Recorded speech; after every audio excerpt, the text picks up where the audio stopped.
All right, good afternoon, everyone. Today we're going to be discussing technical analysis versus trade execution, as well as a trading plan. Now, technical analysis is exactly what it says. It's analysis. So I've just picked a chart here. I've used the SA40. It's on a daily time frame. I've got 3 moving averages on it, which can help me determine trends. And once again, trend analysis is a debatable thing. So I've just picked my usual moving averages, the 821, 89 exponential moving averages. And the simple process was, if 21 is above 89, trend is up. And then if 21 is below 89, trend is down. Now, the problem with that type of analysis is we can get into positions where the market actually drops off a very long way. In this case, 5,000 points before the daily trend changes. So 21 just crossed below the 89 there. Then the market turns, and by the time it crosses over, we're up again 2,200 points. Now, the analysis is exactly that. I'm looking at it and trying to say, well, what direction is the trend? Why would I want to do that? Well, simply I would like to be trading in that direction. So I add a smaller moving average on there. I include the 8, and I can say now that my short-term trend is up while 8 is above 21, and short-term trend is down while 8 is below 21. So that just gives me 2 different time frames: the medium-term time frame on the 2189 and the short-term time frame on the 8 and 21. I now have a potential for 2 different types of trade. I can have a short-term trade and I can have a medium-term trade. And again, the time frame makes the difference. The daily chart obviously is going to have big moves before averages cross over. And even if we take 8 and 21 from the high to the final crossover, is still 3,300 points. So to build a trading system that you can actually execute on, first we have to do analysis. Now, all of you guys have got the strategies that we use on a daily basis, and you can apply this to any strategy. You're going to have the set of rules, and you're going to have the opportunity for analysis. So if you put a stochastic on it, you can say to yourself, okay, fine, so I'll put my stochastic on there. Stochastic bottoms out, crosses up through 20. I've got an even shorter term trigger to the upside. So simple as that. That's the analysis. Now, the question is always going to be, well, how do we execute based on analysis? That's where your trading plan comes in. It depends on a number of things. How do you want to approach the market? If I want to do a daily chart, I have to have bigger stops, bigger targets. If I want to trade a 5-minute chart, it's obviously smaller stops, smaller targets. So each time frame can have a different set of rules.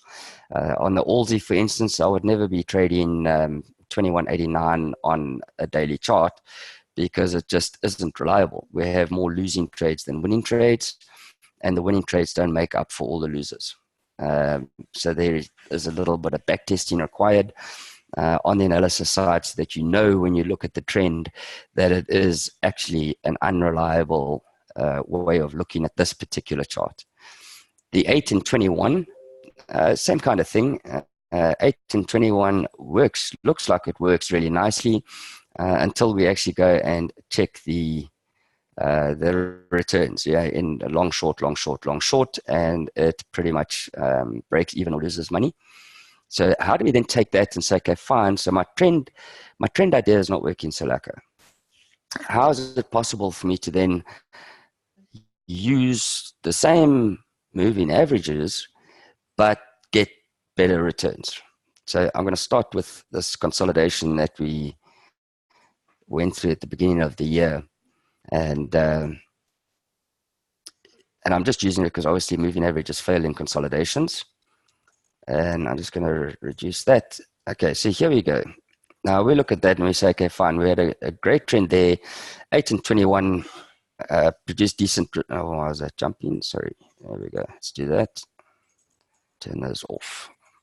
Okay, so the 8 and 21 produced really nice results, and then suddenly it started to fail. So analysis tells me if I go back to this point here, and I can see pretty solid resistance. So I can put in a line. It doesn't tie up with that candle. I am looking at it at this moment in time. So I want to make sure that I get a decent zone in there. So there's my zone. That's sorted out on resistance. I have potential support down at the bottom. And it's potential support, so it's just a single line. I haven't included the zone. This one is a double line because it has test resistance break above it. Then I look at the moving average and I say, now, yeah, okay, so averages have crossed to the downside. Should I be going short here? It's in the middle, it's in the lower end of the range. I would not like to be in short there. So the moving averages then become an analysis tool and not an execution tool. How would I like to trade? Well, if I think I'm ranging, you can put the grid trades are working reasonably nicely. So you can use that or I do prefer the yearly high-low fibs. And that gives us different levels of support and resistance. But if we have a look at this setup here, we get a false breakdown. We get 2 candles closing, 3 closing below the line. And then we get this, it's not a hammer, it's a doji. Then we get the gap up into range. Now, if I wait for the moving average, again, I'm entering close to resistance. So my analysis tells me on this time frame, I actually don't want to be trading at all. I'm not going to be adding into trades here. I'm just going to be sitting on the sidelines because my analysis keeps telling me that we're in a range. The averages are going to fail. So that strategy is not tradable. So that is what analysis is for, is which direction do I want to be in? Do I actually want to be trading?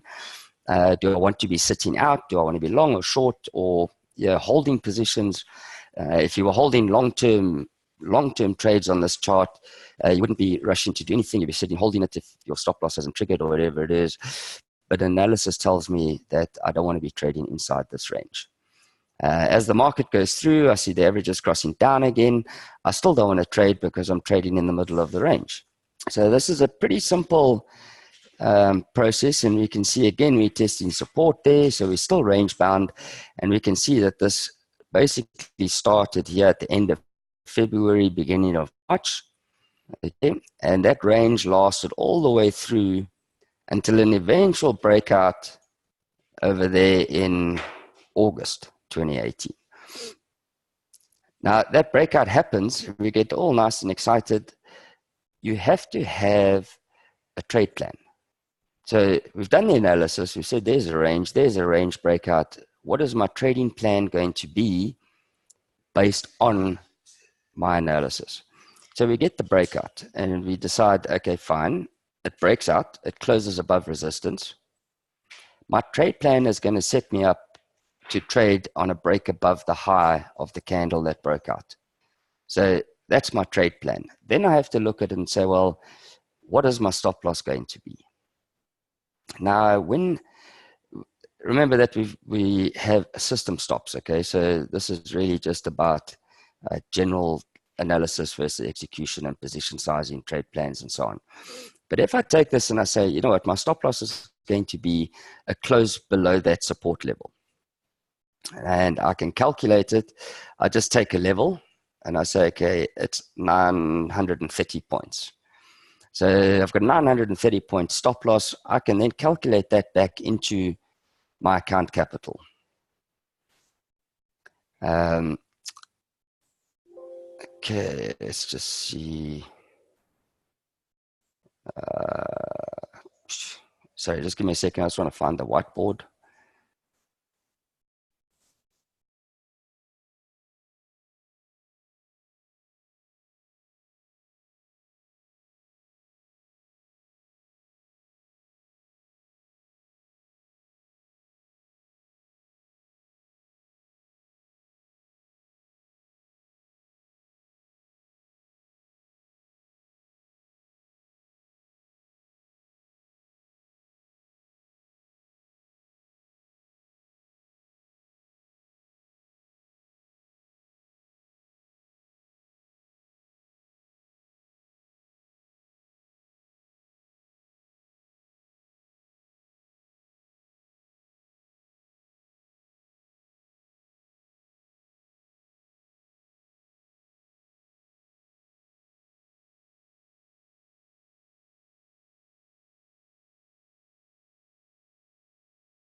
All right, guys, sorry, man, can you hear me now?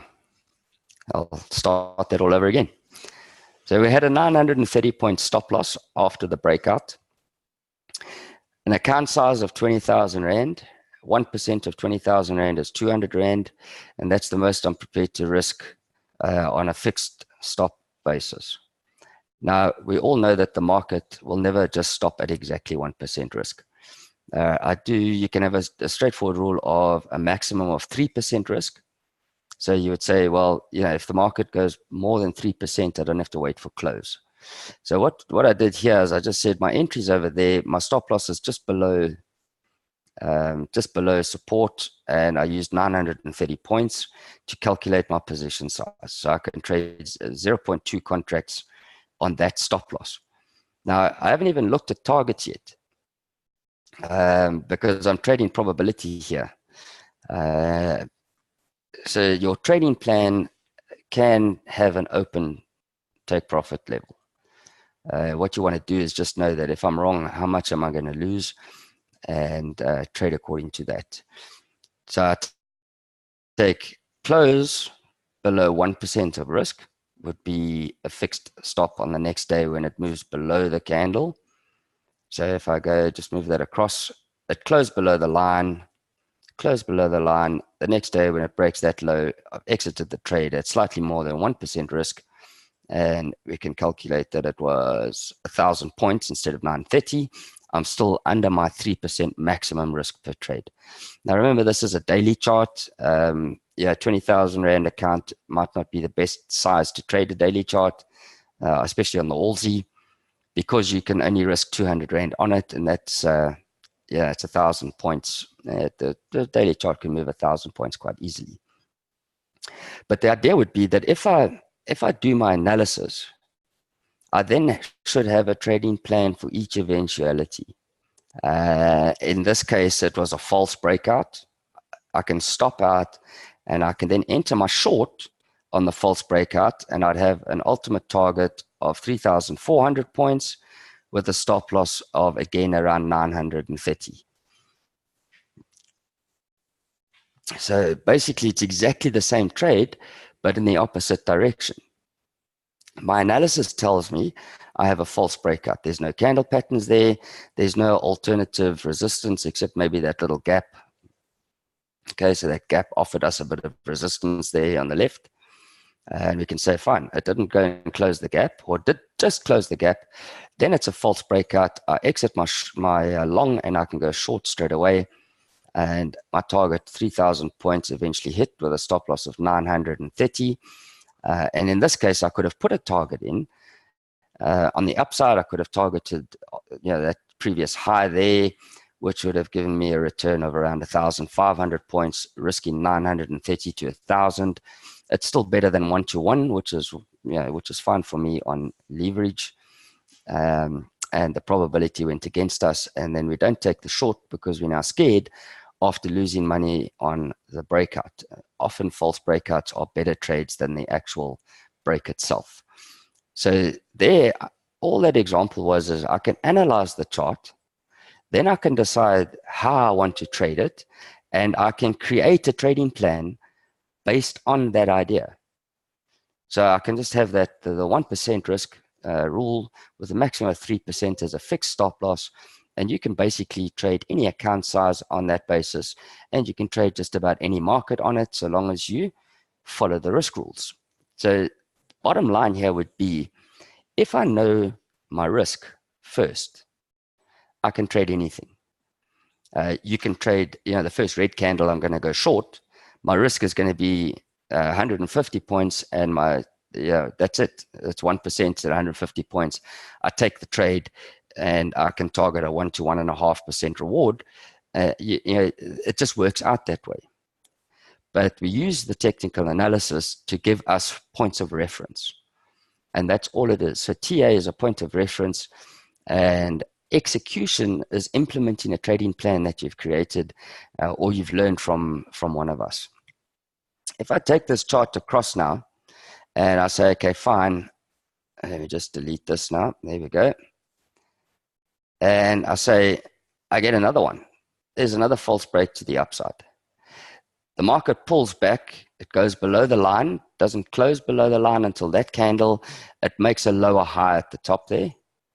So I'll put my little line in, and I'm pretty sure we discussed this at the time it was happening, or maybe it was just pat to myself.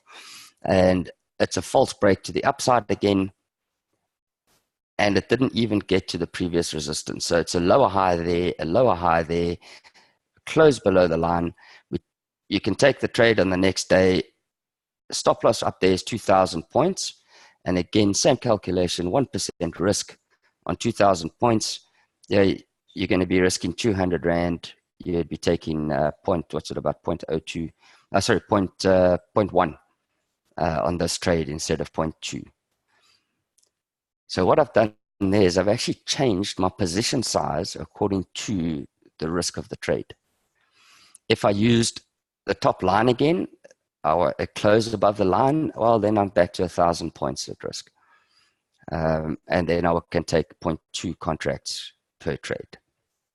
That trade eventually came down, and guess what? It failed to hold below support. Big bullish engulfing pattern, breakaway gap. You could have taken the trade again. So that is not a strategy. What you've got is you've got a whole lot of analysis coming together, and then you have a trade execution. And the execution would be the false breakout, bullish engulfing, open of the next day is higher than yesterday's close.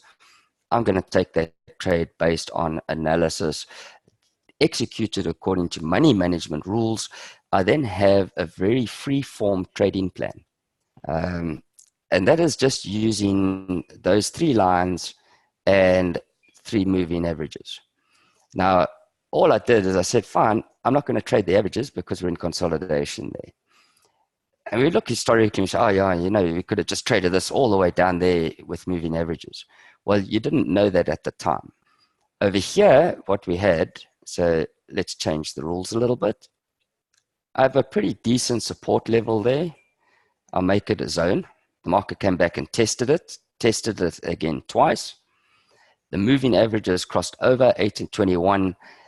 That could have been the initial idea that the trend is changing. Then we take a little bit more analysis and we say, well, where's resistance in this consolidation? That little red candle there is resistance. Then we've got wicks above it. If I keep moving this line up, I eventually get a trade over here. And basically that green candle closed above the line. That one did as well. That red actually went above, so we could have entered over there. And we would measure our stop loss all the way down to the bottom as 3,500 points. And right there and then we can say, you know what, I don't have a decent exit point. I'm not going to take the trade. 3,000 points is stupid because I can only trade 0.05 of a position now. There are better trades out there. And then we work it out later after the fact and we say, you know, well, okay, that move was worth 6,000 points, which is 300 Rand or something like that on a 0.05. It actually isn't worth the trade. We could have waited for a better execution. So averages crossover, 21 goes above 89. Now we consider it's out of that long-term consolidation there, and now it's gone and is moving higher again. The averages crossover here, 1821, 2189 cross, and it's right at resistance. So I just simply move my line there. And now I'm looking for a long execution in the direction of the trend. And I'm going to use a breakout strategy. That candle closes above resistance. That candle went above it. My stop loss is going to be that low there, 2,320 points. And I'm going to be trading 0.1 of a contract on my 20,000 Rand account. And taking a stop over here, there's 2,900 points in it. It's worth the trade on a 20,000 Rand account. So that's how analysis works, but my trade execution is very flexible. But how would we do this if we have a system? So that was freestyle trading, just using support, resistance, and 3 moving averages, some candle patterns. Yeah, this is double bottom. essentially we should be waiting for the neckline to break, and guess what? That's where our trigger was. The neckline actually broke at that level. You could have used the red line and waited an extra day, and eventually you would have got in over here. Now, how does that compare now to having a trading system, something that is repetitive? So if we take something, like the grids or the yearly high-low fib, let's say I just take the yearly high-low fib and I'll put it on here. Now remember, this is still analysis, so I'm going to put my period separators. Weekly chart gives me the yearly high and low, so I stick it in and I say, okay, fine, that's last year's high and low. I'm just changing it to black so it doesn't get confused with support and resistance, and I say, fine.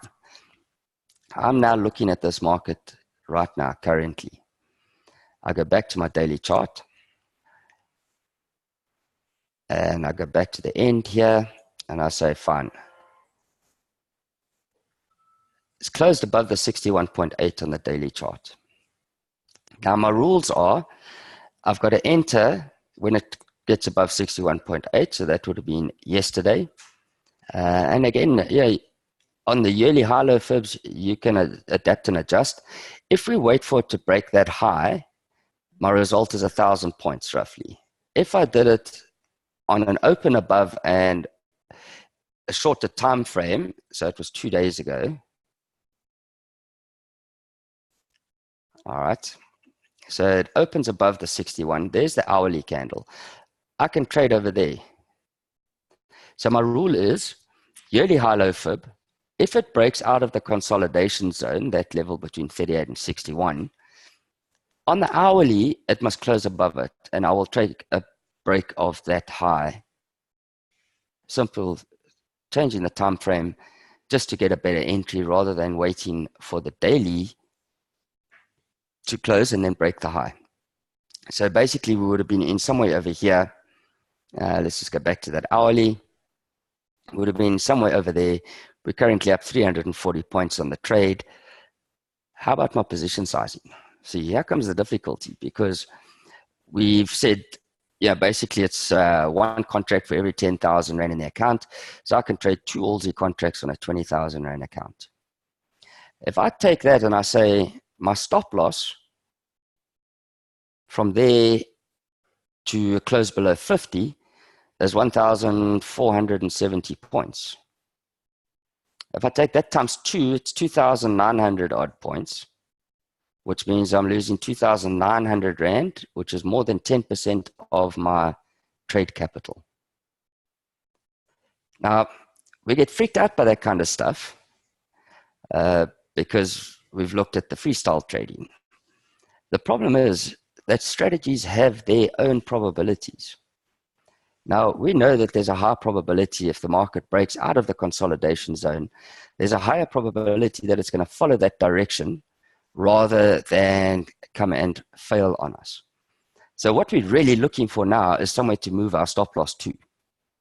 So we can create those rules so that I can move it as quick as possible, but still give myself the probability. So on this particular trade, the idea would be there's a gap. If I just go and say, my entry was here, there was the new high. If the market breaks above that high, so 51372, I'm going to use the gap candles. The gap was closed by the wicks. I'm going to use that low at 53.87 for my stop loss.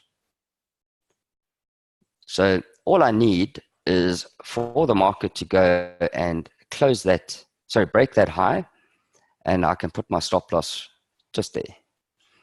Before that happens, I'm going to have it below the 50.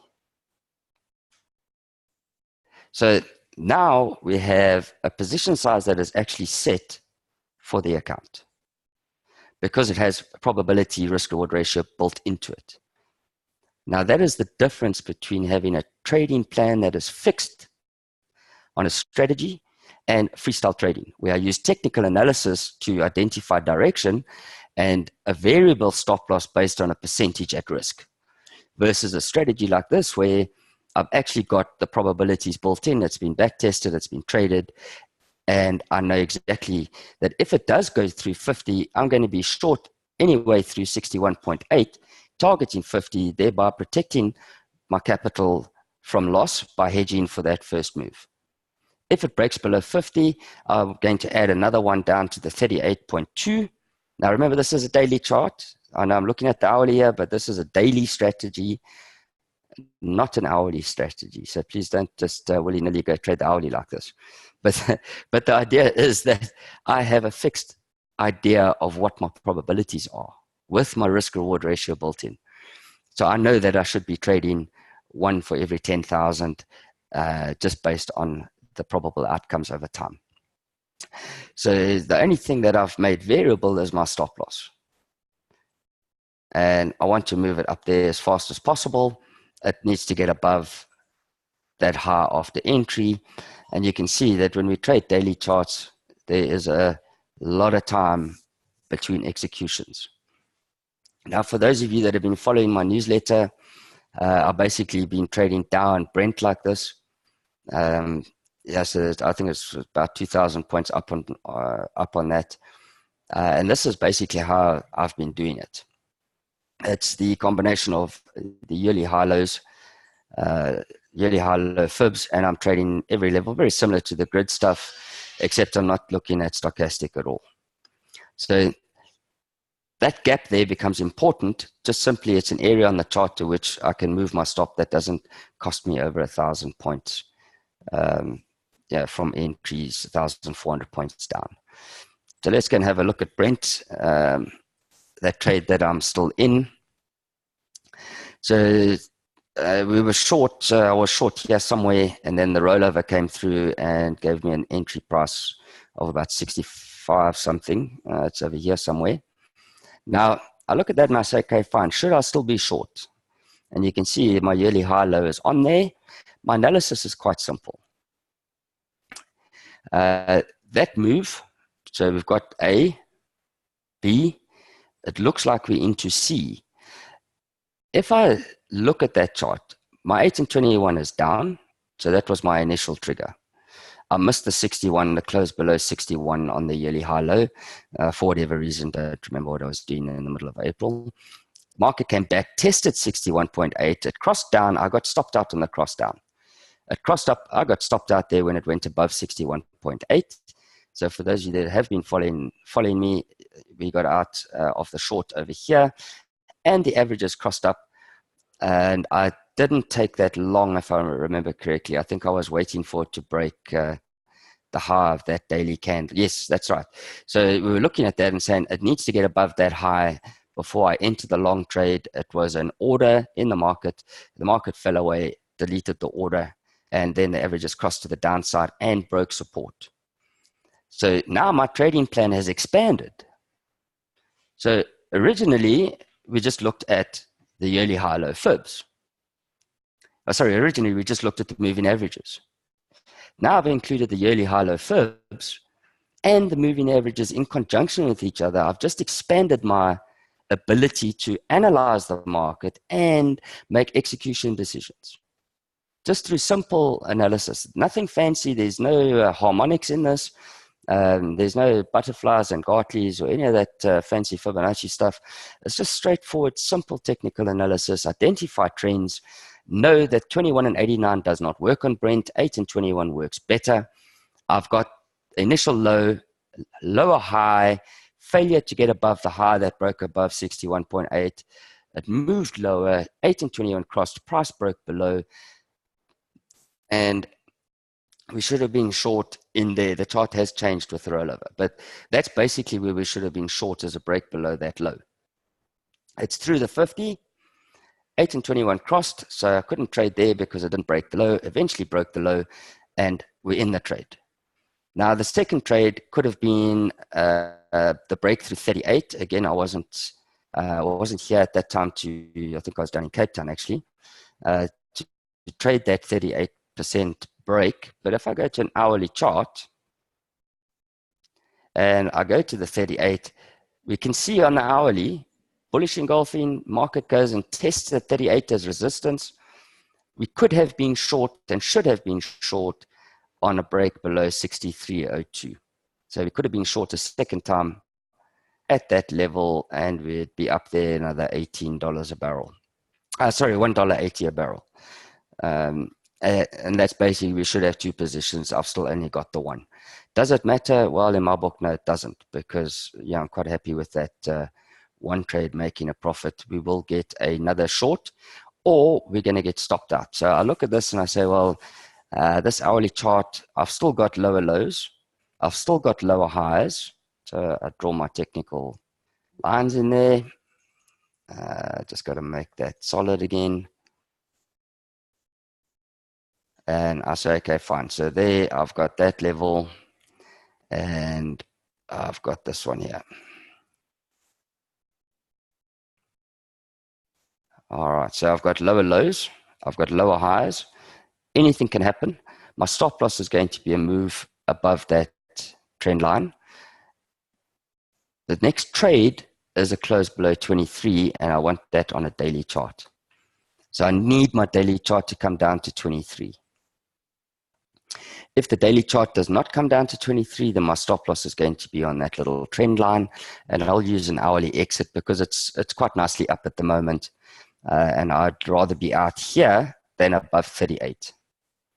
So expanding the whole entry, I also have to expand my exits into a little bit tighter once I'm in a good profit. Now, can you do this on a 5-minute chart? Very risky. I find the 5-minute charts are a little bit harder to do because it's very noisy. It does all sorts of false breakouts, and you can get hammered in the whipsaw. Generally, I find this works much better on the hourly charts and up. So hourly, 4-hourly, and daily. Personally, I just prefer the daily charts. So I don't have to think too much, and I don't have to make too many trading decisions in a particular day. So all I've done is I've said, fine, my strategy is 821 on Brent is my trend identifier and my first entry.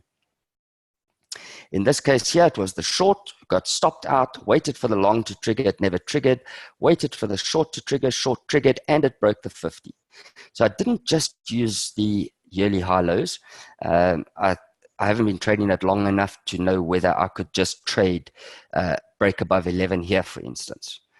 I'll test it, as time goes by. I'll trade it more and more and more, and just see whether we can just trade level to level. On the downside, same thing. It was through the 50. I was quite happy to take that trade. I now have two reasons to trade. 8 and 21 have crossed down. It's broken the low, and it broke through the 50. Broke that low, short again. All I'm doing now is trying to tighten up the stop loss without making it so tight that I don't catch any more downside. Essentially, that thing is still trending down, and it is looking pretty negative. So position management on this, well, I tend to look at it, I tend to trade the same position sizes until the account jumps enough. Sorry, I'm just trying to get back to the daily. If I take here my entry from there, my stop loss is going to be above 61.8. All right, so it's about $6.60 a barrel. And if you traded at R1 a point, that's 600 points. That's a 600 Rand stop loss if you're trading at R1 a point. So you have to calculate whether that is better or worse than 1% at risk. But I do tend to just trade the same amounts and just increase it as the account goes up by round numbers. But you can do it every single trade. Now, to give an example of that, Nigel was very kind to create this spreadsheet for me based on historical trading results.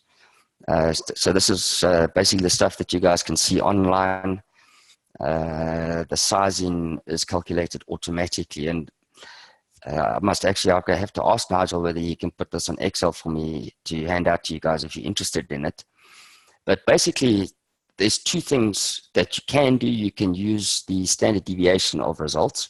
I haven't done that. I've just used the standard 1 All Z per 10,000 Rand. 4 DAOs per 10,000 Rand and then 8 DAXs per 10,000 Rand. And that's what this spreadsheet is built on. So what it does is every time there's a profit or loss, so if you go in here and we start looking at the data, it's using the deviation to calculate position size, but I've changed that to just do it based on size. So when we go look in here, it takes the ALSI, multiplies it in and so on, and it gets all that data gets taken across and put into the formula.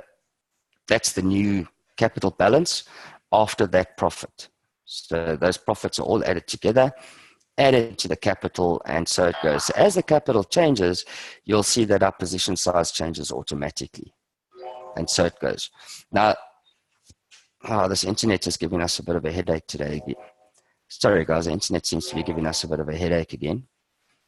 So basically, this is a very dynamic way to do your position sizing. When we do eventually kick off the 100,000 to a million challenge, this is the kind of thing that we're going to be doing. We're going to be changing our position sizes much more regularly than we would on a normal day. Why would you do that? Well, essentially, every single position sizing tool that you've been shown or taught is based on capital. So if you're really, really disciplined, you should be trading a different size as your capital change. And that's the one way that you should never go broke. And it's you capitalize on winning sessions. But I know a lot of traders do find it difficult, especially if the position sizes just get too big. Because you can have a fantastic day where you suddenly increase your account by 10 or 15, 20%. You suddenly trading now 20% greater position size worth of capital position size. So you go from 6 to 12 or something like that. But the idea is that you should actually be trading position sizes according to capital per trade. Now, I used to do that in the old days when I was trading intraday, and that change position size every trade based on risk. But these strategies have all got it nicely laid out. We know exactly what our risk is. The question we ask ourselves is, when do I take my system and the history of the trades and reduce position size to much smaller than what I should be trading based on capital? Now, there are many ways to do this. The simplest thing is to give yourself a number on the drawdown side. So let's say it has to be more than 10%, okay, because you can lose 10% in one trading day.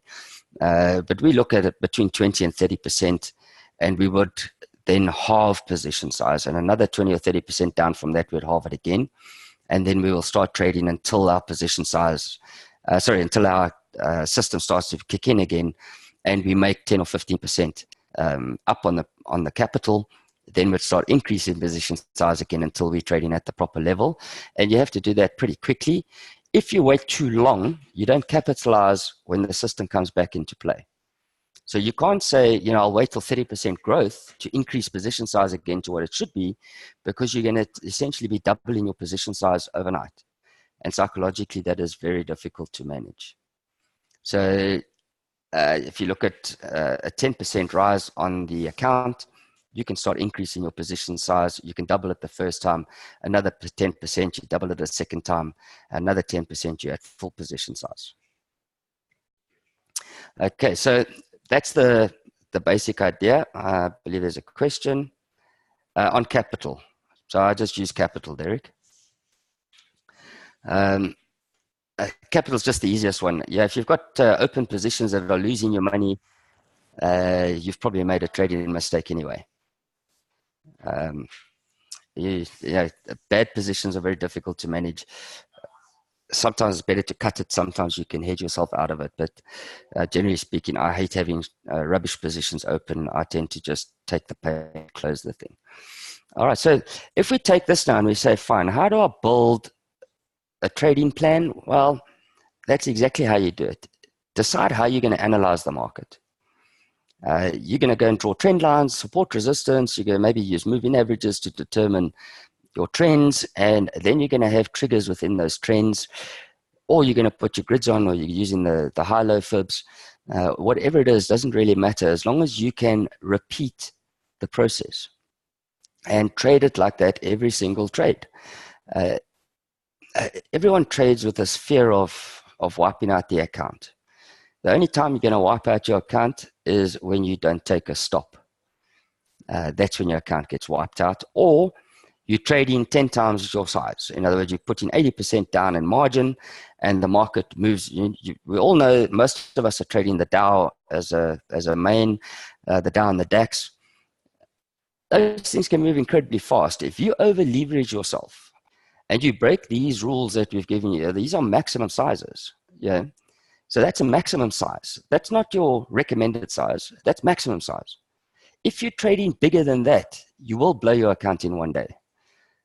Just simply, if the market moves too fast for you, firstly, you get into stress mode, then you get into panic mode, then you freeze, and the next thing you know, the account is wiped out and you're on margin calls. The only way that you can avoid that is do not over leverage your account, and have a plan for what happens if you make a mistake. If you do not take a stop, what are you going to do? My rule is very simple. Take your stops. If you miss the stop, close out the trade as soon as you see that you missed the stop. It doesn't matter whether you are 2% down or 20% down, take the stop. Don't wait for the next day. None of that nonsense. Just exit the trade. Your whole purpose of having a trading plan is actually to control your risk side. I don't care about the take profit targets, you know. Your strategy's got a built-in probability of working. Even if I'm freestyle trading where I'm just using support, resistance, and the 3 averages, I know that if I follow the stop loss management, I can trail that stop all the way to the next turning point. It turns up a little bit, I exit the trade. If it follows through, I've got a way to re-enter that trade short. I can take a smaller position because the market has extended. So all I do is I take my normal position, cut it in half. You guys have seen the trades that I did on the Dow, where I took the initial trade was half a trade size, then a full trade size, then a half trade size. And I was unsure of the probabilities, so I just halved the position size, but still traded the system. I still trade my strategy, just simply, I know that if I don't trade it, I'm going to not maximize on those super trends. Because my goal on my strategies is to actually hit the trends. Everyone wants to hit 1,000-point run in the Dow, but very few people do it because they start to go from a daily chart, they start looking at a 5-minute chart on that trade. And that is a very dangerous thing to do. Choose your time frame and stick with it on that trade. So your analysis, what do I want to be doing? Do I want to be long or short? Do I want to be out the market? Then we go on to my trading plan. Am I going to be trading yearly high-low fibs?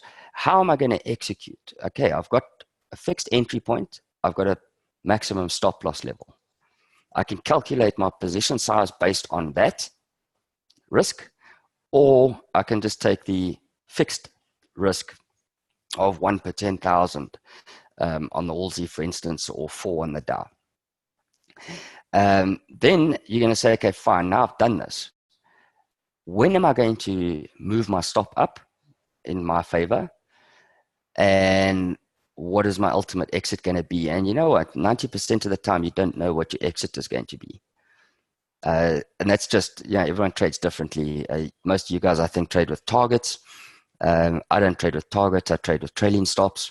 So I never really know what my exit is going to be unless it hits the 89 of the yearly high-low fib.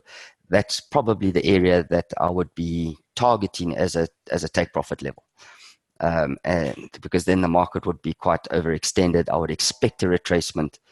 And if I don't get one, well, I can trade through 100 again because it allows me to do that. I've got extensions to the upside. We've got intraday systems that can do it. So I know that no matter what happens, I'll always have another trade. All I'm trying to do is have my risk as small as possible. So what I'd like to offer you is put your analysis together, put your trading plan together, send it to me, I'll have a look at it. Your position sizing, I would love to have different ideas. I do enjoy the numbers. I'd love to see whoever watches this video at the end of the day, send me your trading plan. I'd love to look at it. The way that you're managing your position size would be great. And let's discuss it further once you've put it all together. If you need any help, you know how to contact me. Send me an email or a WhatsApp message or whatever. If you want to come and sit down and actually discuss this on your personal account, you're welcome to do it. Just give me a shout and we'll take it from there. Are there any questions, guys?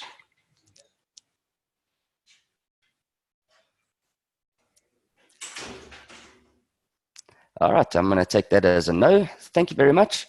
Next week, Pat should be doing a presentation and I'll be back in 2 weeks' time. Cheers, guys.